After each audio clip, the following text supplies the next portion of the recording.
ቤሎ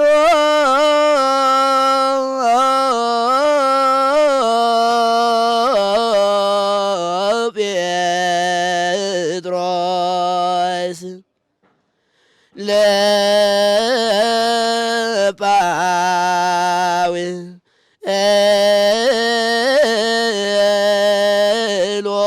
ለጳውሎስ ጥባኬ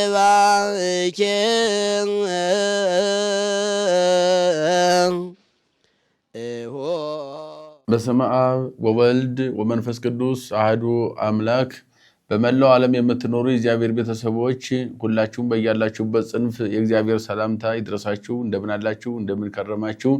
እንደ እግዚአብሔር መልካም ፈቃድ ዛሬም የማርቆስን ወንጌል ነው ተከታታይ የሐዲስ ኪዳን ትምህርት የምንቀጥለው። የማርቆስ ወንጌል ምዕራፍ 12ን ዛሬ እንመለከታለን። ምዕራፍ 12 ምን ይላል? ስለምን ይናገራል? በውስጡ ምን ታሪክ አለው? ለእኛስ ምን ያስተምራል? የሚለውን እርሱም በዝርዝር እናያለን።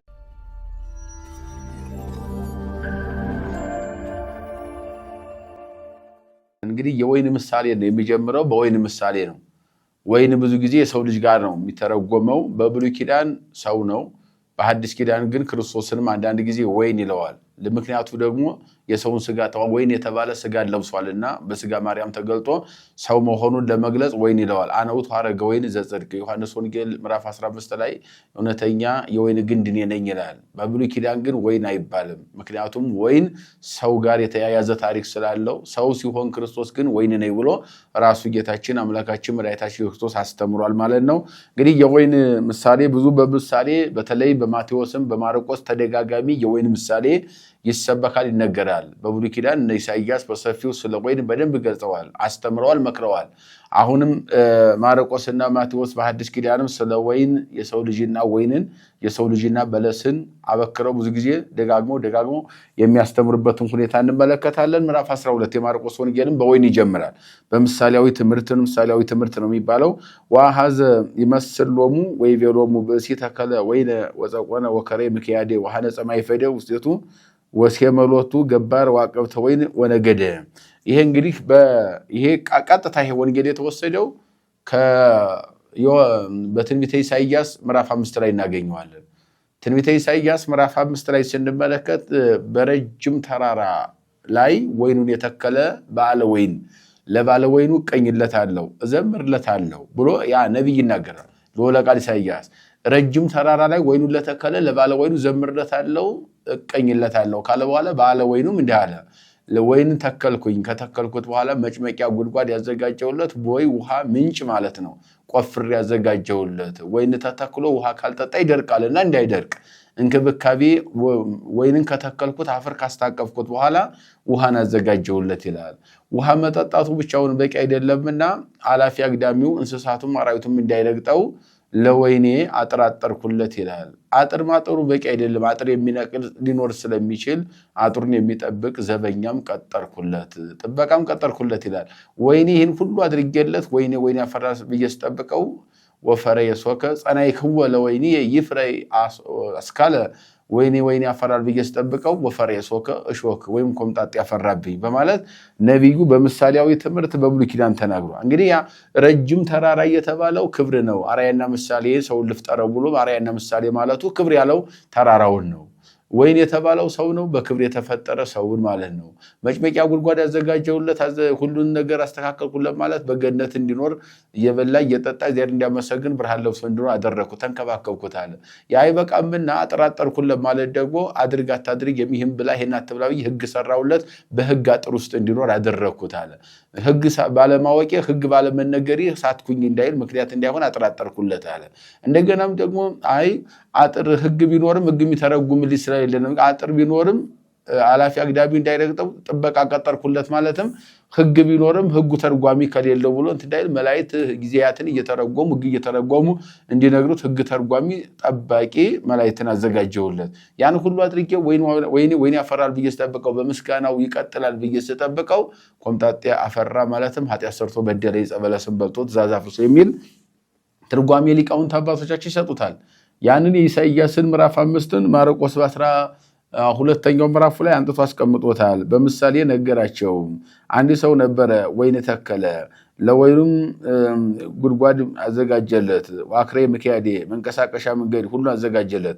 ዋህነ ጸማይ ፈዴ አዳራሽም ሰራለት። ውስጤቱ ወሴ መሎቱ ገባረ ጠባቂም አዘጋጀለት። ዋቀብተ ወይን ወነገደ ይህን ሁሉ አድርጎለት ሁሉን አስተካከለለት። በኋላ ሄደ ይላል የወይኑ ባለቤት። ወፈነወ ገብሩ ሀባቀብተ ወይኑ በየጊዜው መላክ ጀመረ። ሂዱና ወይኔ ጋር ወይኔ አፍርቶ እንደሆነ ወይን አንጡልኝ ብሎ እነሱ መላክ ጀመረ። ሲሄዱ እነሱ ደግሞ ወይኑ ሳያፈራ አገኙት።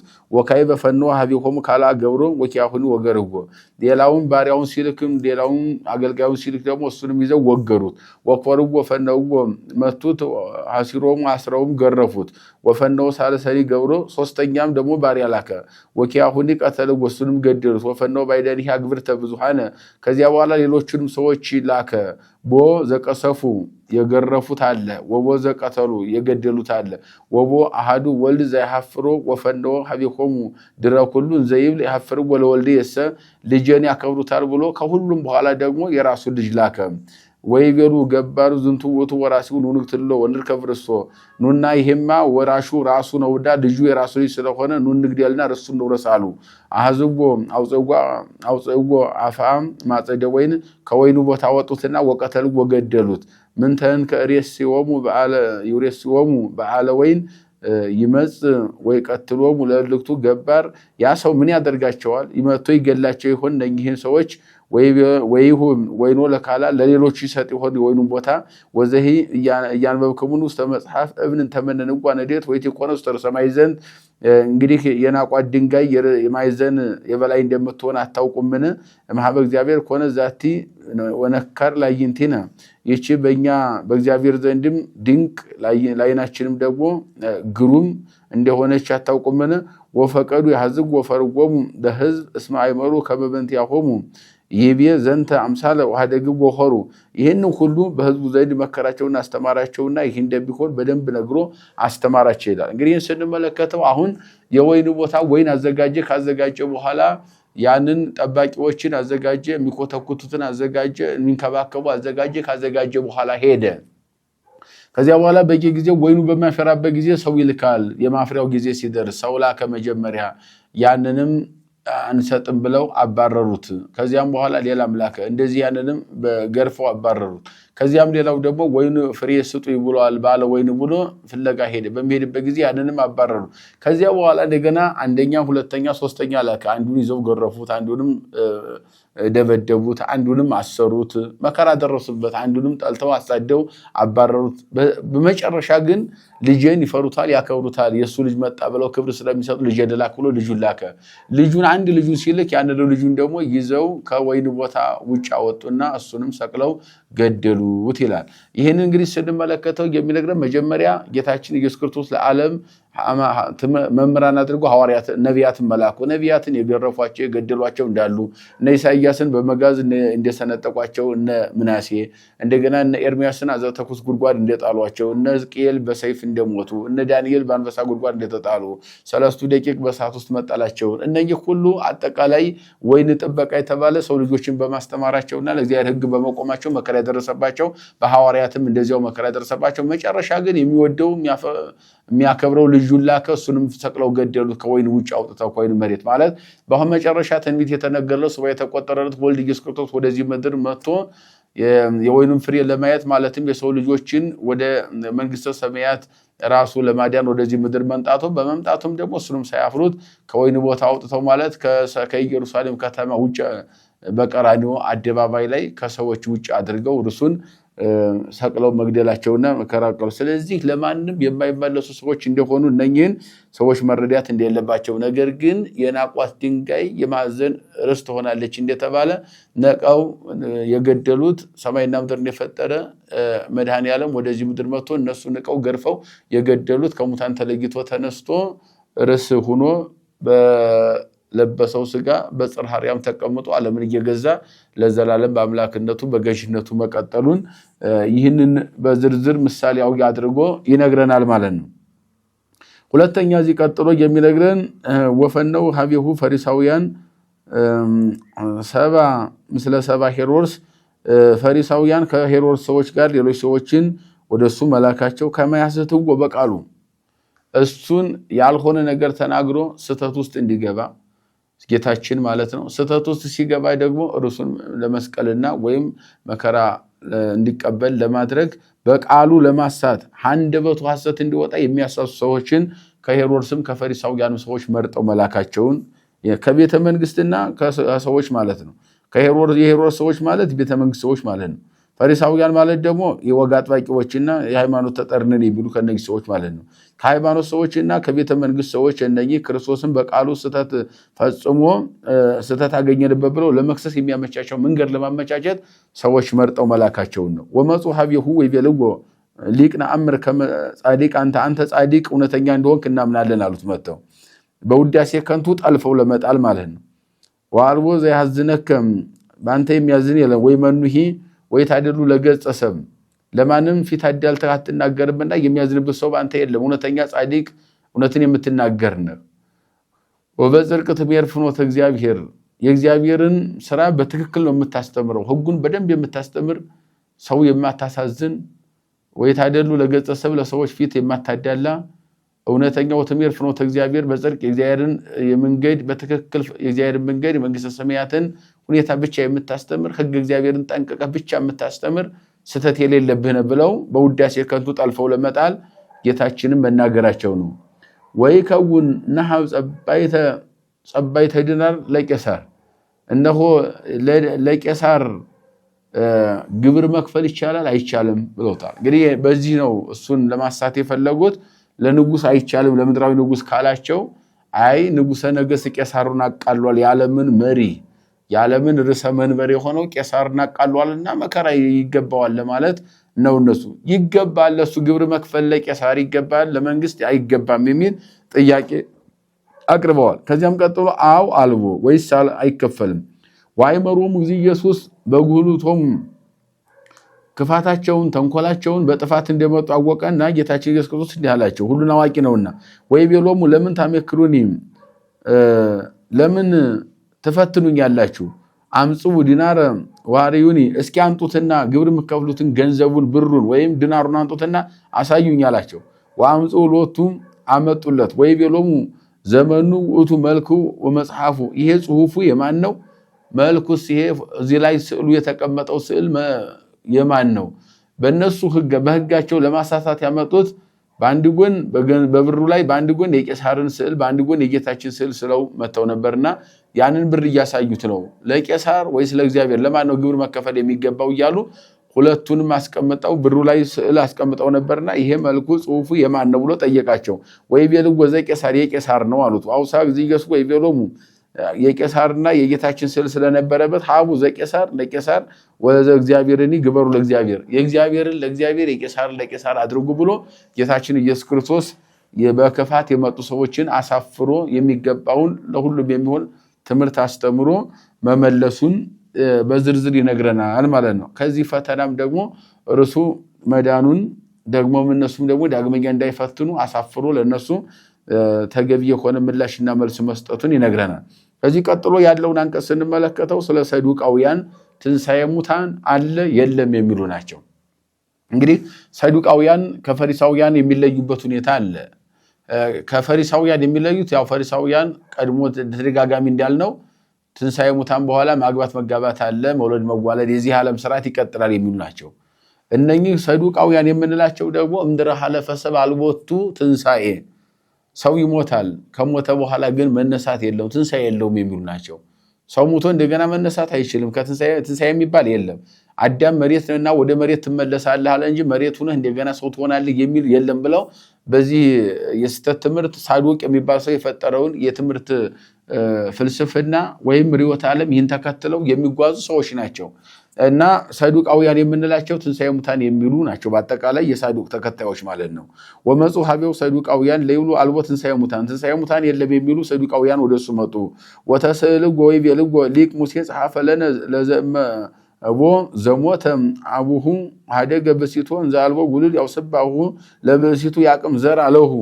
በሙሴና በህጋችን አስቀድሞ በአይሁድ ህግ በእኛ ህግ አንድ ነገር አለ። አንተ ትንሣኤ ሙታን አለ እያልክ ታስተምራለህ፣ እኛ ትንሣኤ ሙታን የለም እያልን እናስተምራለን። ሙሴ ደግሞ አንድ ትምህርት አስተምሯል። የሙሴን ትምህርት ወይ አስታርቅልን፣ ጥያቄ ያለን ወይንም መልስ ስጠን። ምክንያቱም ሙሴ ያስተማረው በእኛ ሕግ ያለው አንድ ሰው መጀመሪያ አግብቶ ይሞታል። ልጅ ካልወለደ የእሱን ሚስት ታናሽ ወንድሙ አግብቶ ዘር ይተካለት፣ እሱ ስላልወለደ ይውለድለት ይላል። ያም በእኛ ዘንድ አንድ ሴት ነበረች። መጀመሪያ አንዱ አገባት፣ እሱ ሳይወልድ ሞተ። ከዚያም ቀጥሎ ሌላው አገባት፣ ያም ሳይወልድ ሞተ። እስከ 7 ሆማው ሰብጓ 7 ወንዶች አንዷን ሴት አገቧት። 7ቱም ሞቱ። ወድረ ኩሎሙ ሞተ ዛቲ ብእሲት፣ ሞት አይቀርምና ከ7ቱ በኋላ ያችም ሴት ሞተች። ሁሉም ሙተዋል። እንግዲህ ትንሣኤ ሙታን አንተ አለ ብለህ ካስተማርክ ይህቺ ሴት በትንሣኤ ሙታን ለመኑ ትከውን፣ ከ7ቱ ለማንኛው ትሆናለች ብለው ጌታችን አምላካችን መድኃኒታችን ኢየሱስ ክርስቶስን የፈተና ጥያቄ መጠየቃቸውን ይነግረናል ማለት ነው። ይህንን የፈተና ጥያቄ ጠይቀውታል። እሱም ደግሞ አመ ያህዩ ሙታን ወይም አመ የተነሱ ሙታን፣ ሙታን በተነሱበት ጊዜ በሚነሱበት ጊዜ እያወስቡ ወይትዋሰቡ፣ አያገቡም አይጋቡም፣ አይወልዱም አይወለዱም፣ ወይ ከውኑ ሁሉም ከመላእክተ እግዚአብሔር፣ ሁሉም እንደ እግዚአብሔር መላእክት ብርሃን ለብሰው ቅዱስ ቅዱስ እያሉ ይኖራሉ ብሎ የማያዳግም መልስ ለእነኚህ ለሰዱቃውያን ጌታችን አምላካችን መድኃኒታችን ኢየሱስ ክርስቶስ የሰጠውን ትምህርትና ከዚያም ጋር አያይዞ በእግዚአብሔር ያመኑ ቅዱሳን ሁሉ ሙታን እንደማይባሉ ሕያዋን እንደሆኑ፣ አንደኛ ቃል ኪዳናቸው ለዘላለም ሕያው ሆኖ በምድር ላይ ቆሞ የሚኖር የተሰጣቸው ቃል ኪዳን፣ ሁለተኛም ደግሞ ሲኦል የወረደ እንጂ መንግስተ ሰማያት የገባ ማንኛውም ቅዱስ ሕያው እንጂ ሙት እንደማይባል፣ ነፍስ ከስጋ መለየት ሞት አይባልም ረፍት ነው የሚባለው። ነፍስ ከመንግስተ ሰማያት ተለይታ ወደ ሲኦል ስትወርድ ሞት የሚባለው ያ እንደሆነ በደንብ አድርጎ በዚህም ላይ ያስተምረናል። እንደ መላእክት ይሆናሉ አለና ወከመ ያህዩ ሙታን እያነበብክሙ ኑ በውስተ መጽሐፈ ሙሴ ዘይቤሎ እግዚአብሔር በሀበ ዕፀ ጳጦስ እንዘይብል፣ በዕፀ ጳጦስ ስር እግዚአብሔር ተገልጦለት በኦሪት ዘጸአት ምዕራፍ 3 ላይ ያለውም ማለት ነው፣ ወይም 4ም ላይ ያለ አላነበባችሁምን? አነ ውእቱ እግዚአብሔር አምላክከ አምላክ አብርሃም ወአምላክ ይስሐቅ ወአምላክ ያዕቆብ፣ ያዕቆብ የይስሐቅ የአብርሃም አምላክ እኔ ነኝ። ኢኮነኬ አምላከ ሙታን፣ የሙታን አምላክ አይደለም፣ አለ አምላከ ሕያዋን የሕያዋን አምላክ ነው እንጂ። ውእቱ ወአንትሙሰ ብዙኃት ትጌጊሁ፣ እናንተ እሱም እናንተ ብዙ በደል ትሰራላችሁ፣ ግን እኔ የሕያዋን የሙታን አምላክ አይደለሁም፣ የተነገረው በሙሴ ዘንድ አታስታውሱምን ብሎ ሕያዋን እንደሆኑ አባቶቻችን ያንንም ጭምር በእግዚአብሔር ያመኑ ሰዎች ሙታን እንደማይባሉ በዝርዝር በመናገር ያን ገጽ ይጨርሳል ማለት ነው። ከዚያ ቀጥሎ ደግሞ ሌላ አንድ የሀገር ጸሐፊ ጥያቄ ይዞ ወደ ጌታችን ወደ አምላካችን ወደ መድኃኒታችን ወደ ኢየሱስ ክርስቶስ መምጣቱን ይነግረናል። ወመጻ አሐዱ ጸሐፊ ሰሚዖ ከመ ተሐሰስዎ ወሶበ ርእየ ከመ ሰናየ ተሰጦሙ ተስእሎ ወይቤሎ አይኑ ትእዛዝ ቀዳሚትም ኩሉ፣ ከትእዛዝ ሁሉ ከህግጋት ሁሉ ማን ይበልጣል? ቀዳሚው ህግ ማን ነው? ወይም ቀጥታ የእግዚአብሔር መንግስት ሊያወርስ የሚችል እስኪ ህግ ንገረኝ የሚል ጥያቄ ይዞ አንድ የሀገር ጸሐፊ መንጠት ማለትም የኦሪት ምሁር የሆነ ፈተና ነው። እንግዲህ ህግ ጠፍቶት አይደለም። 10 ትእዛዛተ ኦሪትም 6 ቃላተ ወንጌልም በእጁ ነው ያለው። በተለይም የኦሪት ምሁራን መካከል አንዱ ነው ይህ ሰው። ነገር ግን ጥያቄ ይዞ የመጣው ጌታችንን ለስተት ውስጥ ይገባል አይገባም የሚል የፈተና ጥያቄ ቀድሞ እንደተነገሩት እንደ ሰዱቃውያን ወይም እንደ ፈሪሳውያን ይሄ ጸሐፊ ሀገር ይዞ መንጣቱን ይነግረናል ማለት ነው። ዋውሳ ጊዜ ኢየሱስ ወይ ብሎ ዛቲ ይእቲ ቀዳሚትም ኩሉ ትእዛዝ ስማ እስራኤል እግዚአብሔር አምላክከ አሐዱ ውእቱ፣ እግዚአብሔር አምላክ አንድ ነው ተብሎ አስቀድሞ የተነገረው የመጀመሪያው ትእዛዝ ይህንን በእስራኤል በብሉይ ኪዳን የተነገረ ነው አለው። አፍቅሮ ለእግዚአብሔር አምላክከ በኩሉ ልብከ በኩሉ ነፍስከ በኩሉ ሕሊናከ፣ በሁሉም ሐሳብ በሁሉም ልብህና በሁሉም ሁኔታ እግዚአብሔርን ውደደው ብሎ የመጀመሪያውን ህግ ነገረው። ሁለተኛው ይሄን የሚመስለው አፍቅር ቢጸከ ከመ ነፍስከ፣ ይህችን ፈጽሜያታለሁ ሲለው ከዚህ ቀጥሎ እንግዲያውስ ሌላው ጓደኛ እንደራስ ውደድ ነው ብሎ ጌታችን ነገረው። ወዘይአቢ እምላንቱ ትእዛዛት አልቦ፣ ከዚህ የበለጠ ትእዛዝ የለም። ምክንያቱም ፍቅረ ቢጽና ፍቅረ እግዚአብሔር ይባላል። እውነትም 10 ትእዛዛተ ኦሪትም 6 ቃላተ ወንጌልም የሚካተቱበት ቀጥታ ሁሉንም መጻሕፍት አካቶ ሊይዝ የሚችል የብሉያትንም የሐዲሳትንም ህግ ጠንቅቆና ጠቅልሎ የያዘ ቀጥታ ወደ ጽድቅ ጎዳና የሚመራ ሌላ ብዙ ሀተታ ሳያስፈልገው በሁለት አረፍተ ነገሮች ብቻ እግዚአብሔር መንግስት ማውረስ የሚችል ህግ ምንድነው ከተባለ ፍቅረ ቢጽና ፍቅረ እግዚአብሔር ነው። እግዚአብሔር አምላክህን በፍጹም ልብ በፍጹም ሐሳብ በፍጹም ህሊና ውደደው ጓደኛህን እንደራስህ አድርገህ ውደድ ብሎ ከዚህ የበለጠ ህግ ምንም እንደሌለ አስረግጦ ነገረ። ወይ ቢሎ ውቱ ጸሐፊ ሰናየ ትቤ ሊቅ መምህር ሆይ እውነት ትላለህ እውነት ተናገርክ አማን አሐዱ ውእቱ እግዚአብሔር አልቦ ባይድ ዘንበለሁ እግዚአብሔር አንድ ነው ከሱ ውጭ ባይድ አምላክ እንደሌለ ልክ ነው። ከመታፍቅሮ በኩሉ ልብከ በኩሉ ነፍስከ በኩሉ ሊናከ በሐሳብ በፍጹም ልብህ በፍጹም ህሊናህ እንድትወደው ወበኩሉ ኃይልከ በኃይልህ ሁሉ ተወደው ዘንድ ወታፍቅር ቢጸካ ከመነፍስከ እንደ ጓደኛ እንደራስህ እንድትወድ ወዝንቱ ይሄይስ እምኩሉ መባ ወምኩሉ መስዋዕት ከሁሉም ከመስዋዕትም ከስጦታም ይሄ ይበልጣል። ወሪዎ ከመጠቢብ ውእቱ ወይቤሎ እግዚእ ኢየሱስ ኢኮነኬ ርሁቀ መንግስተ እግዚአብሔር ከእግዚአብሔር መንግስት የራቅ አይደለም አለው። ወአልቦ እንከ ዘተሐበለ ይሰአሎ ከዚህ በኋላ ሊያስተሐቅረው ይጠይቀው ዘንድ አንዳችም ነገር አልነበረም ብሎ አጥጋቢ መልስ ጌታችን አምላካችን መድኃኒታችን ኢየሱስ ክርስቶስ በመስጠቱ ሰውየውም ደግሞ ይህን ሳያቅማማ መቀበሉን በዝርዝር የሚነግረን አንቀጽ ነው ማለት ነው። ከዚህ ቀጥሎ ያለውን ስንመለከተው ጌታችን አምላካችን መድኃኒታችን ኢየሱስ ክርስቶስ በምኩራብ ጥያቄ ለሰዎች እንዲያቀርበላቸውና በምኩራብ ያሉትን ሰዎች እነሱ ሲጠይቁ ቆይተዋል። አሁን ደግሞ እሱ እየጠየቀ ከጥያቄ ጋርም ይሰበካል ትምህርት ይሰጣልና መጠየቁን ነው። ወይቤሎሙ እግዚእ ኢየሱስ ዘይምሄሩ በምኩራብ እያስተማራቸው ጌታችን ኢየሱስ ክርስቶስ እንዲጠየቃቸው እፎ ይብሉ ጸሐፍት ክርስቶስ ወልደ ዳዊት ውእቱ ክርስቶስ የዳዊት ልጅ ጸሐፍት እንዴት ይላሉ? ጸሐፍት እንዴት ነው ክርስቶስ የዳዊት ልጅ ነው የሚሉት? ወለሊኩስ ዳዊት ይቤ በመንፈስ ቅዱስ ዳዊት በመንፈስ ቅዱስ እንዲህ ብሎ የለም ይቤሎ እግዚእ ለእግዚእ ንበር በየማኔ እስካገቦሙ ለጸላእትከ ታሕተ መክየደ ገሪከ ጠላቶችን በእግር ስር እስከማስገዛልህ ድረስ ጌታዬ አምላክ እግዚእ ለእግዚእ ጌታዬን በቀኝ ተቀመጥ ይለዋል ብሎ ተናግሮ የለምን? ዘለሊሁ እንከ ዳዊት እግዚእ ይቤሎ እንዴት ዳዊት ራሱ ጌታ ያለው እፎ እንከ ይከውኖ ወልደ ወኩሉ ሕዝብ ሰናየ ያጸምዕዎ ይህንን ብሎ ሲናገራቸው ሰዎችም ሁሉ በመልካም ሁኔታ ያዳምጡት ነበር ይላል። አሁን ይህ ፈተና ነው። የዳዊት ልጅ ይላሉ እናሱ የዳዊት ልጅ ሲሉት ሩቅ ብእሲ አድርገውት ነው። ክብርና ምስጋና ይግባውና በሰውኛ ነው ያዩት እንጂ አምላክ ሆኖ በዳዊት ዘር በዳዊት ስጋ እንደተገለጠ አልተረዱትም ነበርና ይሄን ጠይቆ አይ ዳዊትን የፈጠረ በዳዊት ስጋ መጥቶ የዳዊት ልጅ መሆኑን ይሄንን ይረዱ ዘንድ ራሱ ጥያቄ ጠይቆ ራሱ ማስተማሩን በዝርዝር ይነግረናል ማለት ነው። ከዚህ ቀጥሎ የምንመለከተው ከጸሐፍት ክፉ ስራ ህዝቡ ሚመናኑ ይጠበቁ ዘንድ የሰጠውን ትምህርት ነው።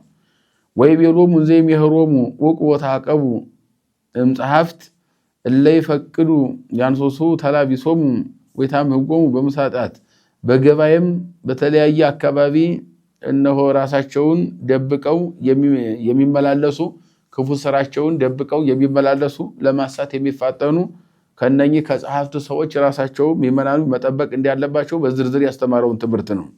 በውስተ አዕዋዳት ይላል በአደባባዮች ወርሰ ምርፋቃት በከፍተኛ መቀመጫ ላይ በውስተ ምስሐት ምሳ በሚደረግበት ቦታ ላይ ለይውህጥዎ ለአብያተ መበለታት የመበለታቱን ምግብ የሚበሉ ወይም በውዳሴ ከንቱ እነሱን እየሰበኩ የነሱን ምግብ የሚበሉ ወይትየኑ በነውሃ ጸሎቶሙ እነሆ በጸሎት በማስረዘም እኛን እንጸልይላቸዋለን የምንፈልገውን ለኛ ስጡን እያሉ ሰዎችን የሚያጭበረብሩ እንዳሉ አዲያ መጠንቀቅ እንዳለባቸው ይረክቡ ዘይአቢ ኩነኔ ክፉ ነገር እንደሚገጥማቸው ይሄን ይነግረናል።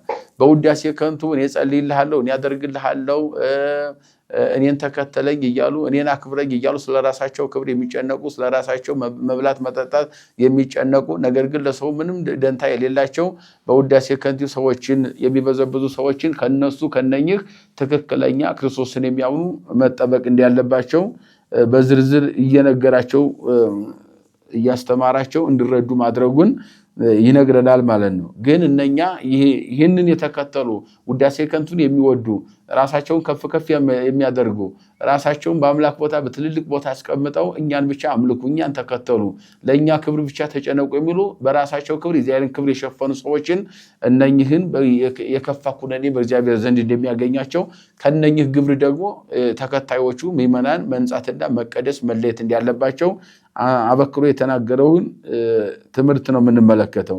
ከዚያ ቀጥሎ ስለ ጸዲቅ ነው። ወነቢሮ ጊዜ ኢየሱስ ምንጽረ ሙዳየ ምጽአት ሙዳየ ምጽዋት ባለበት ፊት ለፊት ጌታችን ተቀምጦ ሳለ ምጽዋት ይሬይ ሰባ ዘያበጉ ተቀምጦ ሙዳየ ምጽዋት የሚያስገቡ ሰዎችን ፊት ለፊት ተቀምጦ ያያቸው ነበረ።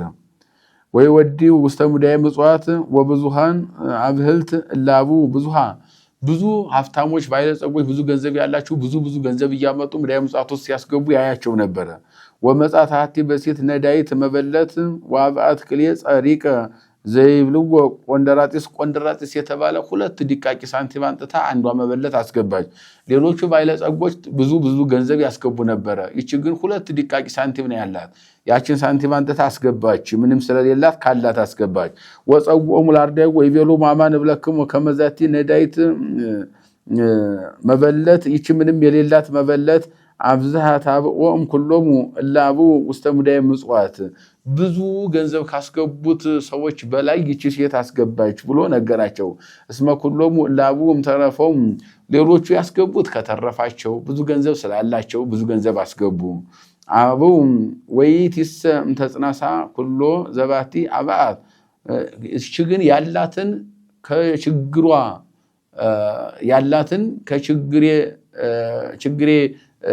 አልድንም ወይም ከችግሬ የሚወጣበት የለኝም ወይም ለችግሬ መውጫ ልቆጥብ ሳትል ያላትን ጥቃቂ ሳንቲም ታስገብታለችና ብዙ ከሰጡት ከዚያ በላይ ይችናት ያስገባችሁ ብሎ ጌታችን አምላካችን መድኃኒታችን ኢየሱስ ክርስቶስ ብዙ ገንዘብ ከምንሰጥ ብዙ ዕቃ ከምናስገባ ብዙ ንዋየ ቅድሳት ሰብስበን ወደ እግዚአብሔር ቤት ከምናመጣ ንጹህ ልብ ይዘን ትንሽ ነገር ማድረግ በንጹህ ልብ ትንሽ ነገር ያደረገ በታላቅ እምነት ትንሽ ነገር ያደረገ እንደሚበልጥና ከስጦታችንም በላይ ራሳችን መስጠትና ትክክለኛ እምነት ከኛ መኖር እንዳለበት አበክሮ የሚነግረን የመጽሐፍ ቅዱስ ክፍል ነው ማለት ነው።